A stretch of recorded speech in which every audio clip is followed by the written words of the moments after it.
Hello everyone, welcome back to our YouTube channel AR study classes.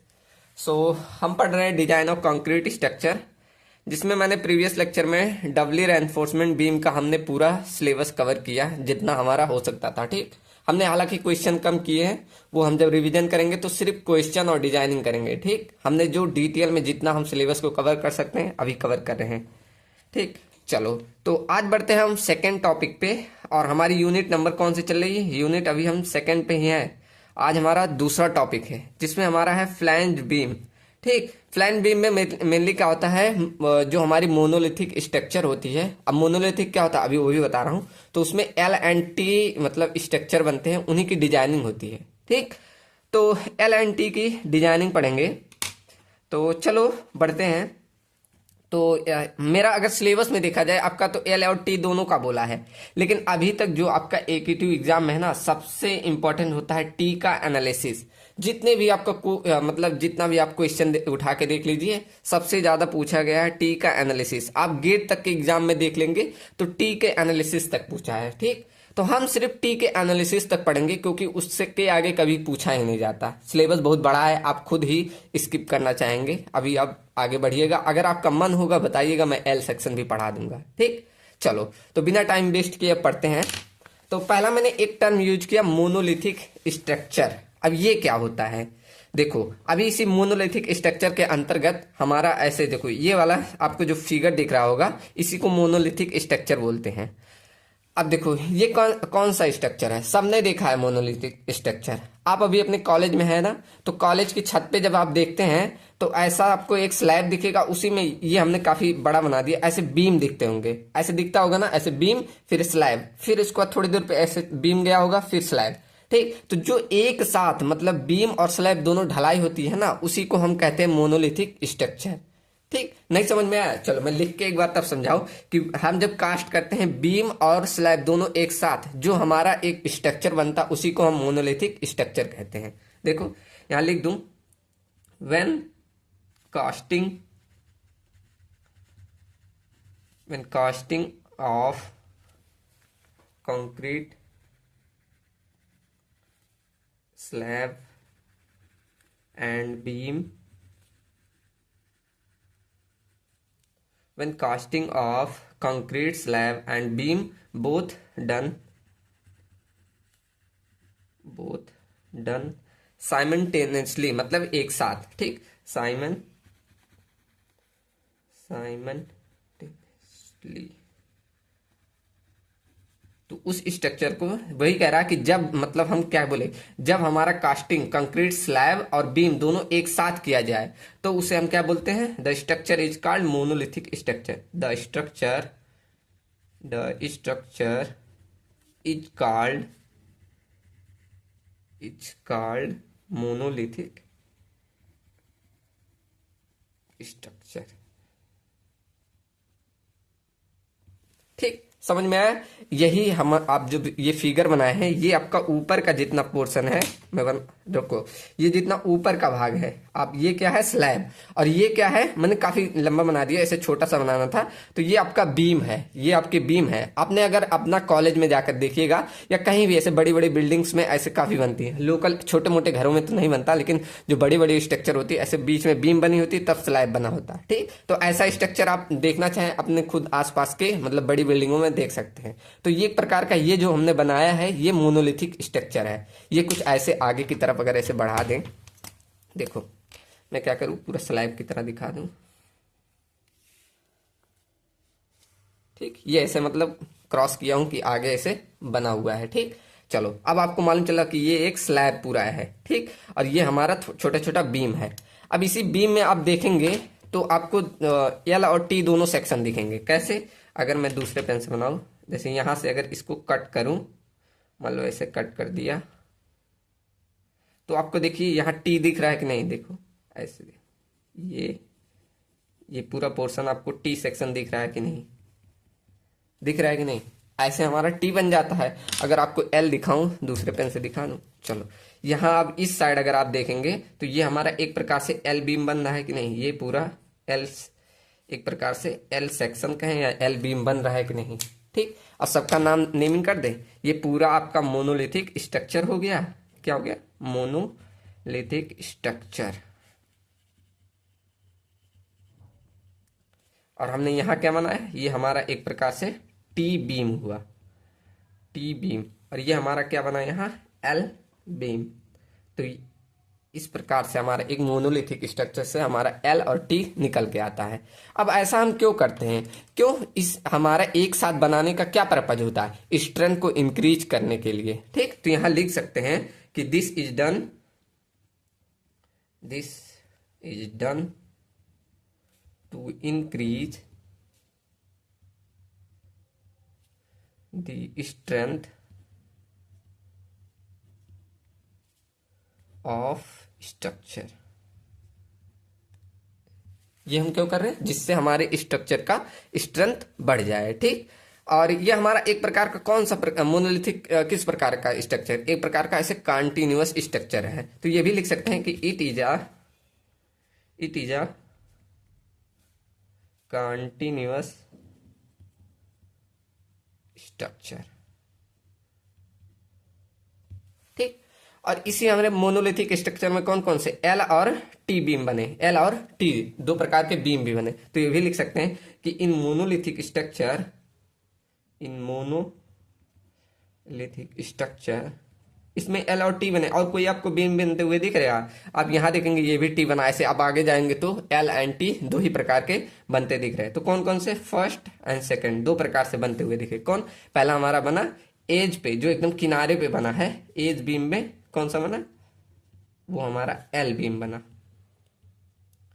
ऐसे आप यहां बीच में देखेंगे तो इसे लिख सकते हैं इंटरमीडिएट मतलब एकदम बीच में। तो कौन सा बना? T beam. यही दो प्रकार के बीम हमें बनते हुए दिख रहा है। ठीक, अब इन्हीं दोनों की हमें डिजाइनिंग पढ़नी है। मेनली आपका सबसे इंपॉर्टेंट है टी, तो हम इन्हीं का पढ़े, इसी का सिर्फ एनालिसिस पढ़ेंगे। ठीक, सबसे ज्यादा क्वेश्चन अब यही हम अभी एनालिसिस पढ़ लेंगे ना। आप जितना क्वेश्चन करेंगे सब आपका लग जाएगा। जो ना लगे आप मेरे पास भेजिएगा, मैं आपको सोल्यूशन करके दूंगा। ठीक, चलो तो यहां से हम बढ़ते हैं अब अपने टी बीम पे। हम सभी का मतलब फॉर्मूले सभी का दिखा देंगे जिससे आपको कोई डाउट ना आए। ठीक, चलो तो अब ये हमारा हो गया कि मोनोलिथिक स्ट्रक्चर क्या है। अब यहां से हमने दो बीम पाए, एक टी बीम और एक एल बीम। अब एक एक करके सबकी स्टडी करते हैं। चलो, तो पहला टॉपिक हमारा आता है इफेक्टिव विड्थ ऑफ फ्लैंज। अब देखो मैं इसमें समझा दूं, जैसे मेरा एल और टी बना तो इसमें फ्लैंज और वेब कौन सा होता है? हालांकि ये बहुत लोग जानते होंगे, जो लोग मतलब पढ़ लिए होंगे सोम। तो इसमें अगर मैं बात करूं फ्लैंज और वेब कौन सा होता है, तो सबसे ऊपरी वाला भाग क्या होता है? हमारा फ्लैंज। ठीक, ये हमारा जो ऊपर का भाग होता है इसे बोलते हैं फ्लैंज। और ये जो नीचे का भाग होता है इसे बोलते हैं वेब। ठीक, बहुत से लोग नाम जानते होंगे।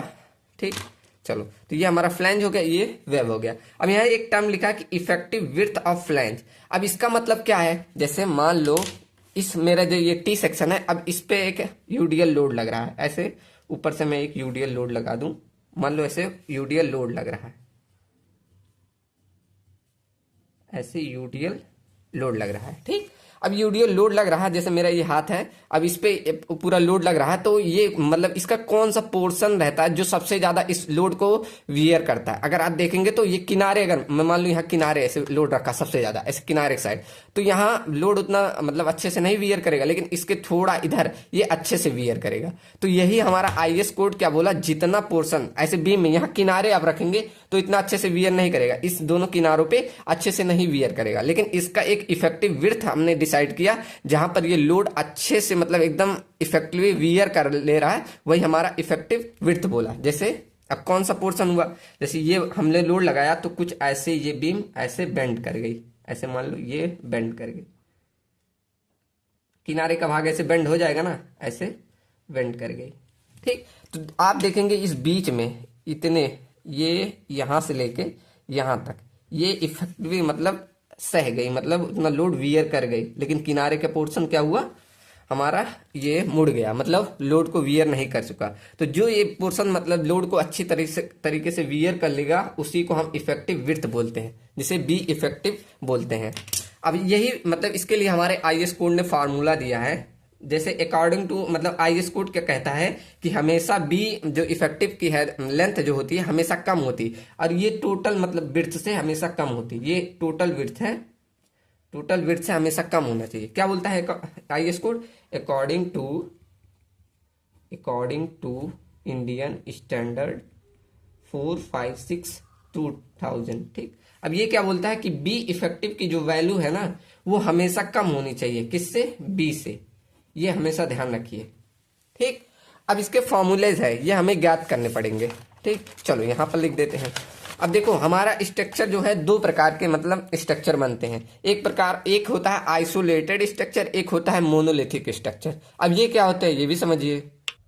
देखो आइसोलेटेड, पहला टर्म हम आइसोलेटेड क्या कहते हैं? जब सेपरेट मतलब चाहे एल और या टी सेपरेट बीम की स्टडी करते हैं या मतलब ध्यान दें तो उसे हम आइसोलेटेड बोलते हैं। लेकिन जब एक साथ कंबाइन हो मतलब ऐसे जैसे जुड़ा हुआ हो, जैसे हमने ये पढ़ा, ये एक साथ मतलब ज्वाइंट हो तो उसे मोनोलिथिक बोलते हैं। लेकिन अगर वही सेपरेट सेपरेट एक एक का पढ़ेंगे तो उसे आइसोलेटेड स्ट्रक्चर कहते हैं। ठीक, चलो अब ये आइसोलेटेड के लिए और मोनोलिथिक के लिए इसका अलग अलग फार्मूला है। ठीक, ये ध्यान दीजिए। तो एक बार हम पढ़ते हैं इस आइसोलेटेड के लिए बी इफेक्टिव की वैल्यू, एक बार मोनोलिथिक की मतलब इफ बी इफेक्टिव की वैल्यू कैसे निकालते हैं ये सीखते हैं। ठीक, अभी ये सब मतलब जो हम बी इफेक्टिव पढ़ रहे हैं ये हम जब एनालिसिस पढ़ेंगे वहां काम आएगा, इसीलिए पढ़ रहे हैं। ठीक, चलो तो एक बार निकालते हैं आइसोलेटेड। तो पहला हेडिंग डाल लीजिए पहले कि बी इफेक्टिव फॉर आइसोलेटेड, दिख रहा है यहाँ आइसोलेटेड स्ट्रक्चर। ठीक, देखो जो ना दिखे मैं बोल रहा हूं, अगर बाई चांस दिख नहीं रहा तो वहां से देख सकते हैं। ठीक, मैं बोल रहा हूं वही नोट कर लीजिए करिए। चलो तो b effective for isolated structure. अब इसके लिए मतलब आइसोलेटेड स्ट्रक्चर के लिए बी इफेक्टिव की वैल्यू कैसे निकालेंगे? ठीक, चलो एक एक करके तीनों पढ़ते हैं। हमारे दो प्रकार के सेक्शन बनेंगे, एक एल और टी। तो दोनों के लिए फॉर्मूला है, फर्स्ट हमारा पढ़ लेते हैं टी बीम, पहले टी पर टी बीम। ठीक, तो देखो फॉर्मूला क्या होता है, b effective equal to l not upon l not by b plus 4। अब ये ब्रैकेट में प्लस में बी डब्ल्यू। अब क्या क्या टर्म है अभी मैं एक एक करके सबको बताता हूं। ठीक, पहले दोनों फॉर्मूला लिख दूं। तो यहां क्या हो गया, l not upon b plus 4 plus में बी डब्ल्यू। ऐसे हम सेकंड पढ़ेंगे एल बीम के लिए। बी हमारा है एल बीम। अब एल बीम के लिए क्या होता है, बस इसकी वैल्यू हाफ कर दो, ये इतना का पोर्शन देखो इससे लिख रहे हैं। तो b effective equal to half करने को बोला ना, मतलब 0.5 कर दो, ब्रैकेट में सब वही l not upon b plus में 4 प्लस बी डब्ल्यू। ठीक, ये टोटल से इसका हाफ नहीं करना, सॉरी गलत लिख दिया। देखो बी इफेक्टिव बराबर 0.5। ठीक, ये टोटल में l not upon b plus 4, इसका हाफ नहीं करना। ये बी विड्थ ऑफ जो वेब है, अब ये एक बताऊं, ये विड्थ ऑफ वेब होता है, इसका हाफ नहीं करना। ठीक, तो ये आपका फॉर्मूला होता है एल बीम के लिए। एल बीम के लिए बी इफेक्टिव की वैल्यू क्या होती है, 0.5 ब्रैकेट में l not upon l not be plus में 4 प्लस बी डब्ल्यू। ठीक, आप एक दो बार ऐसे पढ़ेंगे आपको ध्यान हो जाएगा। चलो अब एक एक टर्म बना देखते हैं क्या क्या होता है, कौन सा टर्म। चलो पहले मैं एक एल बीम बना दूं फिर बताता हूं एक एक। चलो यहां मैंने एक टी बीम बना दिया। अब यहां सब चीजें सीखते हैं एक एक करके। ठीक, चलो तो यहां पर देखिए ये आपका जो होता है इसे हम वेब बोलते हैं, एक एक नेम करते, इसे हम वेब बोलते हैं और इसे हमने फ्लैंज बोलते हैं, ये हमने पहले बता दिया। ठीक, इसे फ्लैंज बोलते हैं। अब यहाँ जो ये वाली वैल्यू होती है इसे हम डीएफ बोलते हैं, मतलब डेप्थ ऑफ वेब। क्या बोलते हैं, डीएफ। अभी मैं सबका नाम लिख दूंगा, इसे डीएफ मतलब डेप्थ ऑफ वेब बोलेंगे। अब ये जो पूरी डेप्थ होगी यहां से यहां तक, इसे कैपिटल डी से डिनोट करेंगे। यहां से यहां तक पूरा यहाँ एक मैं सरिया प्रोवाइड कर दे रहा हूं। क्यों, अभी हम आगे जब एनालिसिस पढ़ेंगे तो और डिटेल में बताऊंगा। यहाँ नीचे सरिया प्रोवाइड करते हैं, तो ये यहां से यहां तक तो स्मॉल डी होगा, ये यहाँ इसके सेंटर तक स्मॉल डी होगा, और पूरा कितना होता है कैपिटल डी। ये तो आप जानते हैं, हम इतनी देर से डिजाइनिंग पढ़ते आ रहे हैं। इसे कैपिटल डी बोलते हैं। ठीक, चलो। और ये हमारा इफेक्टिव कवर होता है, इतना तो क्या आप बहुत बार बता दिए। चलो, ये हो गया, ये हो गया। और इसको बोलेंगे बी डब्ल्यू, मतलब विड्थ ऑफ वेब। ये हमारा हो गया बी डब्ल्यू, मतलब विड्थ ऑफ वेब। ठीक, चलो। अब ये कुछ छूट नहीं रहा ना। हाँ, ये हमारा हो गया बी इफेक्टिव, जो हमने अभी समझाया भी। यहाँ हमारा टोटल विड्थ ये बी हो गया। ठीक, चलो, कुछ नहीं छूट रहा अब। चलो, एक एक करके सबका नाम लिख दूं मैं, कि फ्यूचर में आपको याद रहे। D equal to total depth of T beam. ठीक, और ये हमारा डी एफ क्या हो गया, डेप्थ ऑफ फ्लैंज। और ये हमारा क्या हो गया, यहाँ बी डब्ल्यू क्या हो गया, विड्थ ऑफ वेब। ठीक, और ये डी तो हमारा इफेक्टिव डेप्थ होता है, लिख दूं। चलो, जानते हैं इफेक्टिव डेप्थ। ठीक, चलो, सब चीजें हो गई। ऐसे बी इफेक्टिव लिख सकते हैं, ये हमारा इफेक्टिव विड्थ होता है। ठीक, चलो, सब नेमिंग जान गए। अब हमारा बचा एल नॉट। अब इस एल नॉट की वैल्यू आपको निकालना होता है। एल नॉट को बोलते हैं इफेक्टिव स्पैन, इफेक्टिव स्पैन। ठीक, अब इफेक्टिव स्पैन निकालने के लिए हम, मतलब दिया गया है फॉर्मूला, अभी पढ़ रहे हैं। और इफेक्टिव स्पैन को ना हम ऐसे भी कह सकते हैं कि मतलब distance between point of contraflexure, distance between point of contraflexure, ये भी हम बोलते हैं इस इफेक्टिव स्पैन को। ठीक, अब कंट्राफ्लेक्सर पॉइंट क्या होता है, आपने सोम में पढ़ा होगा, एक बार और रिवाइज करा दूं। कंट्राफ्लेक्सर क्या होता है, कितने लोग को मालूम है? जो आपने सोम में पढ़ा वही चीज है, कि जब हमारा जहां बेंडिंग मोमेंट साइन चेंज करता, उसी को हम क्या बोलते हैं, कंट्राफ्लेक्सर पॉइंट। यही लिख दें कि पूरा लिख दें कि अ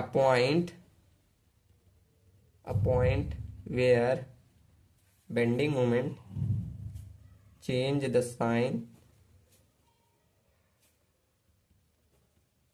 is called कंट्राफ्लेक्सर।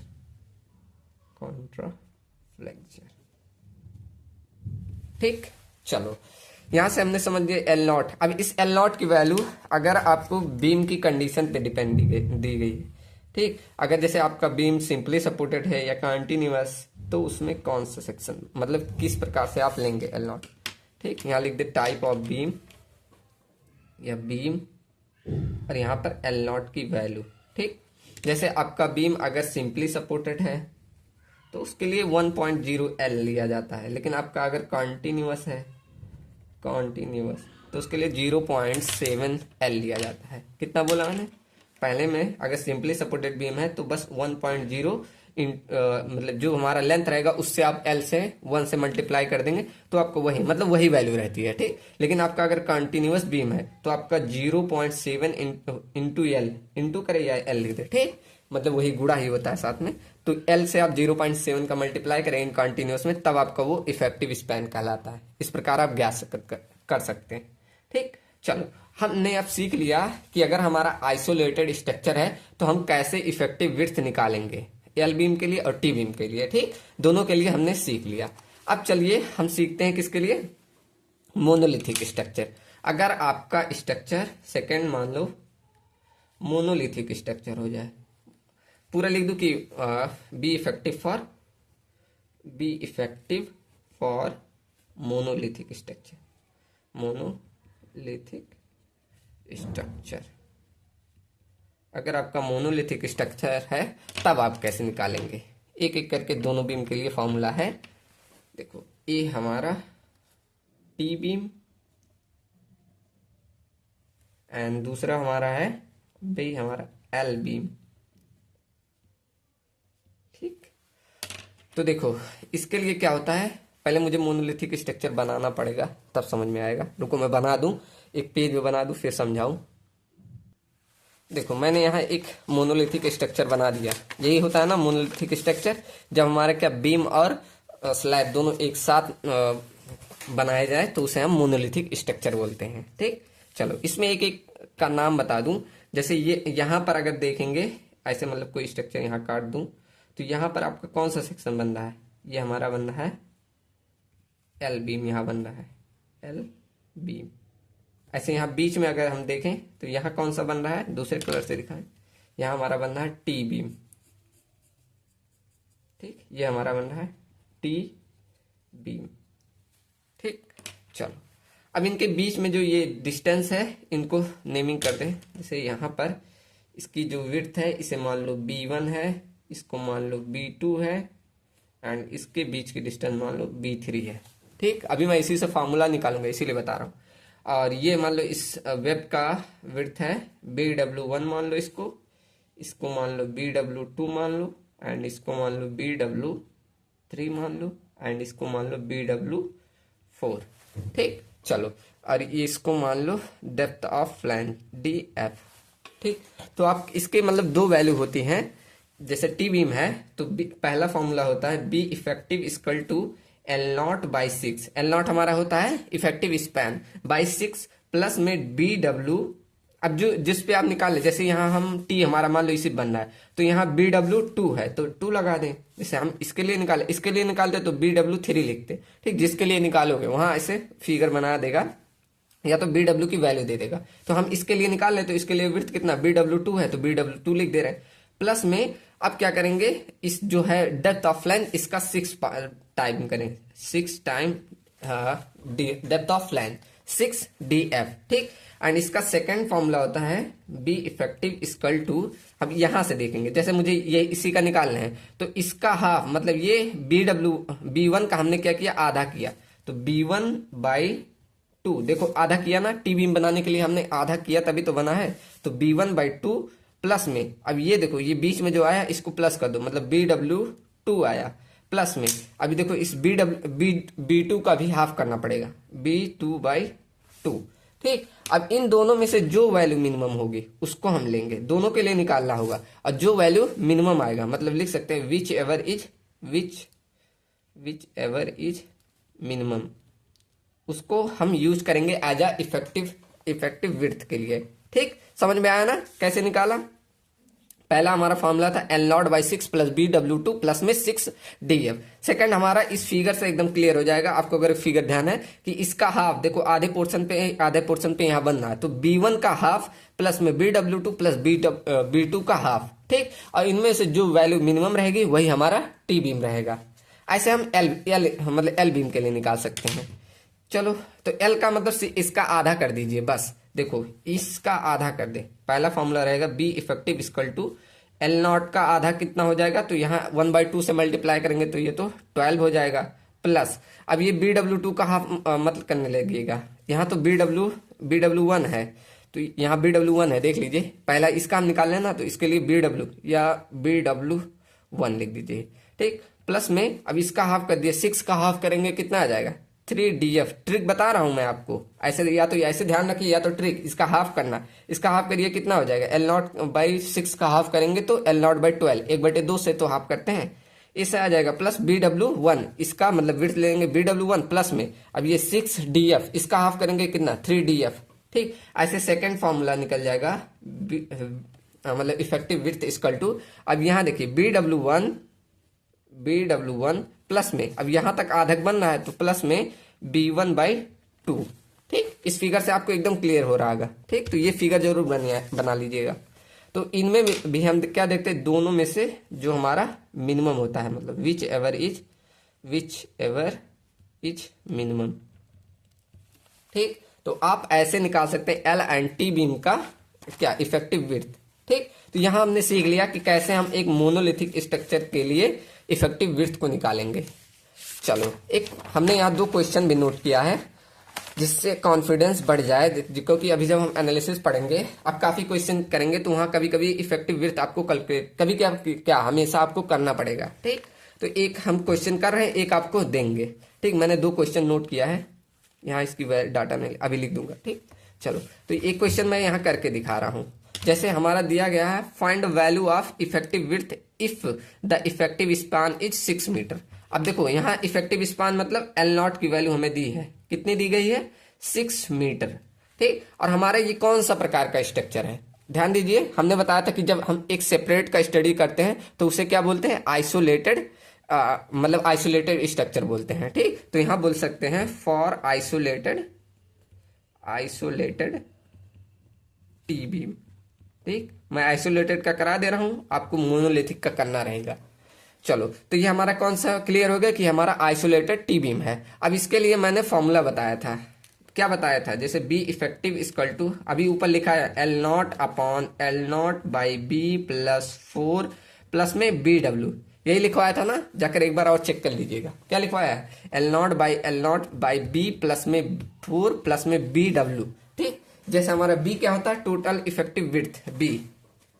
चलो, तो रखते हैं, एक एक वैल्यू बस रखनी है और उसके बाद आपको इजीली निकाल लेना है।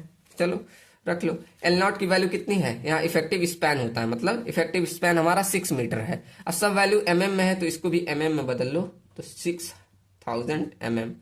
यहाँ देखेंगे सब वैल्यू एमएम में है, तो यहाँ हो जाएगा 6000 एमएम अपॉन में ये हमारा एल नॉट मतलब 6000 एमएम अपॉन बी की वैल्यू कितनी है, 100 एमएम, 100 प्लस में ये हमारा बी है, नहीं 4 होता है, सॉरी 4, तो यहाँ 4 प्लस में बी डब्ल्यू मतलब विड्थ ऑफ ये वेब कितनी है, 300 एमएम प्लस में 300 एमएम। सॉल्व कर लो, ये इससे कट गया तो बचा 6000 अपॉन 64 प्लस में 300। ठीक, चलो यहाँ देखो मैंने क्वेश्चन गलत नोट कर दिया, अभी देखो वैल्यू काफी ज्यादा आ जाती तो ऐसा हो, यहाँ ये 1000 एमएम है। ठीक, कितना है, 1000 एमएम। अब इसको 1000 रखिए, क्योंकि अभी इसको जब सॉल्व करेंगे ना तो ये 300 से ज्यादा आएगा और ये 100 आ जाएगा, लेकिन हमारा आईएस कोड क्या बोलता है, आईएस कोड क्या बोला था कि बी इफेक्टिव की वैल्यू हमेशा कम आनी चाहिए बी से, मतलब बी की वैल्यू हमारी ज्यादा होनी चाहिए। तो यहाँ बी की वैल्यू 100 ही रह जाती, ये 300 आ जाता, तो ये हमारा गलत रहता। ठीक, तो इसलिए यहाँ 1000 करेंगे, 3 0 से 3 कट गया, मतलब यहाँ 6 4 10, तो यहाँ 10 बटा इतना, तो ये 0 से 0 गया, तो 600 प्लस 300 मतलब 900 एमएम। समझ में आया ना, यहाँ मैंने ये एक 0 कम लगा दिया था, तो ये हमारा बी इफेक्टिव आ गया, कितना, 900 एमएम। ठीक, चलो सेकंड मेरा ये है calculate the be effective of continuous beam over the effective span. इसमें देखो आपको एल नॉट की वैल्यू दे दी गई है 25 मीटर, आपको बी इफेक्टिव कैलकुलेट करना है, इसमें भी डाटा लिखना है। चलो मैं लिख दूं, चलो मैंने लिख दिया। देखो ये जो डेप्थ ऑफ फ्लैंज है दिया गया 0.50 mm। ठीक, ऐसे वेब में दे दिया है, जो विड्थ है 300 mm 300 mm सबका सेम दे दिया। ठीक, टेंशन नहीं। अब ये B1 B2 के वैल्यू यहाँ 3000 mm, यहाँ 2000 mm। ठीक, चलो अब सब लोग कैलकुलेट करके कमेंट में बताएंगे, जिनका सही आंसर रहेगा मैं उनको रिप्लाई कर दूंगा। ठीक, तो इसका आंसर आपको कमेंट में बताना है, देखते हैं कितने लोग सॉल्व कर पाते हैं। चलो, तो यहाँ से जितने बेसिक कॉन्सेप्ट थे वो हमने कवर कर लिया। अब बढ़ते हैं एनालिसिस ऑफ टी बीम। हम सिर्फ इसमें एनालिसिस पढ़ेंगे, क्यों, क्योंकि बस आप इतना ही पढ़ के जाइएगा, उसके बाद देखिएगा, अगर ना सॉल्व हो क्वेश्चन सब बताइएगा, जो भी प्रॉब्लम्स आएंगे शेयर कीजिएगा, मैं सॉल्व करके बताऊंगा। ठीक, चलो तो पढ़ते हैं एनालिसिस ऑफ टी बीम पे। अब जो स्टेप्स आप प्रीवियस फॉलो करते आ रहे हैं सब स्टेप वही होंगे, लेकिन इसमें क्या होता है, जब आप एक्सयू निकालेंगे ना तो उसमें 3 केसेस बनेंगे, वही हमारे केस जो रहता है वही काफी खींच जाएगा। ठीक, चलो एनालिसिस में क्या करता हूँ, कल के लेक्चर में करें, जिससे मेरा एनालिसिस और एक क्वेश्चन दोनों साथ में करा दूं, जिससे लेक्चर छोटा रहेगा और मतलब समझ में काफी अच्छे से आएगा। ठीक, तो हम एनालिसिस को कल स्टार्ट करते हैं, नहीं तो अभी एक साथ करूंगा तो काफी बोरिंग लगेगा, क्योंकि ये बहुत बड़ा अभी जाएगा। क्यों, इसमें फर्स्ट स्टेप तो काफी इजी है, लेकिन सेकंड स्टेप जो एक्सयू निकालते हैं तो उसके 3 केसेस बनेंगे। ठीक, तो तीनों केसेस को मतलब पढ़ेंगे तो काफी लंबा अभी खिंच जाएगा, तो बोरिंग लगने लगेगा आपको, तो इसीलिए मैं क्या करूंगा, कल स्टार्ट करूंगा। ठीक है, और बताइए समझ में आ रहा है कि नहीं आरसीसी स्ट्रक्चर, जरूर कमेंट कीजिएगा। काफी एफर्ट दे रहा हूँ, एकदम जितना डीप से डीप जा सकता हूँ उतना मैं कोशिश कर रहा हूँ। ठीक, हालांकि क्वेश्चन हम कम प्रैक्टिस कर रहे हैं, उसकी टेंशन मत लीजिएगा। हम जब मतलब पढ़ लेंगे, कवर कर लेंगे, तो मैं क्या करूंगा, हर यूनिट का एक अलग से प्लेलिस्ट बना दूंगा, वहां से आप प्रैक्टिस कीजिएगा। ठीक, हर यूनिट के हम कम से कम तो 10 से 15 क्वेश्चन करेंगे। ठीक, जिससे आपका पूरा क्लियर हो जाएगा। हर एक जितने भी डाउट्स भेजोगे वो भी मैं उसी में करा दूंगा। ठीक, चलो मिलते हैं नेक्स्ट वीडियो में, और वीडियो कैसे लगी जरूर बताइएगा। चलिए, थैंक यू सो मच।